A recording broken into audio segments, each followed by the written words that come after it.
When it comes to wildlife management, there are often difficult decisions that must be made.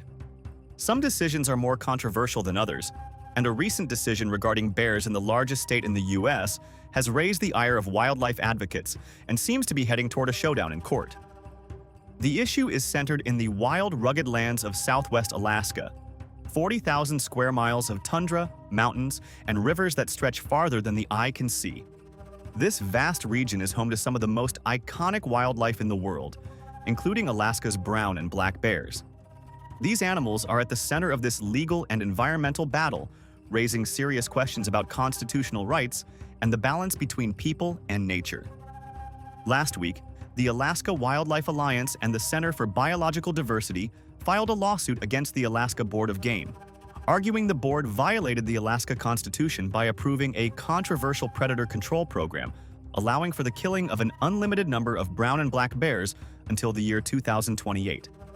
The dispute centers around what's known as the Mulchatna Bear Control Program, whereby bears could be killed from helicopters anywhere within the program area, without limits on how many bears could be taken. Critics say this vast area is dangerously close to national parks and wildlife refuges, where bears that roam between these protected lands and the control zone could be at risk. At the heart of the lawsuit is the Sustained Yield Clause in Article 8, Section 4 of the Alaska Constitution. This clause requires the state to manage all wildlife, including predators like bears, in a way that ensures their populations remain healthy for future generations. The Alaska Supreme Court has made it clear that this rule applies to every species, not just game animals. The organizations behind the lawsuit say that the Board of Game ignored this constitutional responsibility.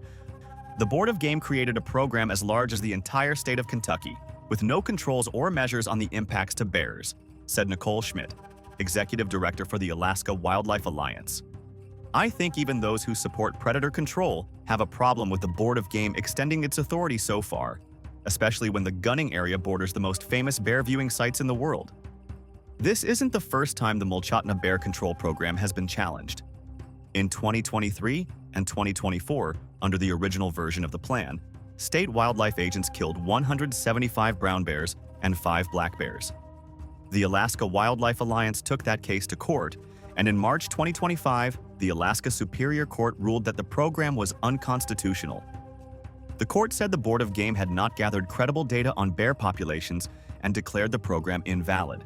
However, just a week after that ruling, the Board of Game tried to bring the program back under what it called an emergency regulation. The court later struck that down as well, with critics calling it an improper attempt to get around the previous ruling.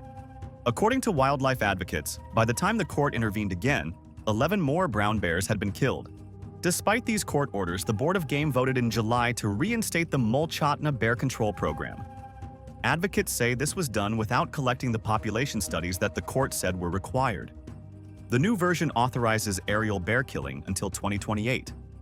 At its core, this case isn't just about bears. It's about how Alaska chooses to manage its wild lands and who gets to make those decisions. The outcome could shape the future of predator control policies across the state.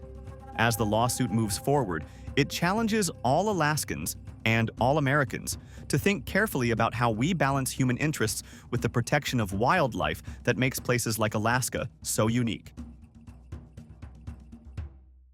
Don't stop here. Find out more. Visit the links in the description below for more in-depth information on the stories presented in this video. Or if you are a part of a wildlife organization doing something interesting right now, let us know in the comments.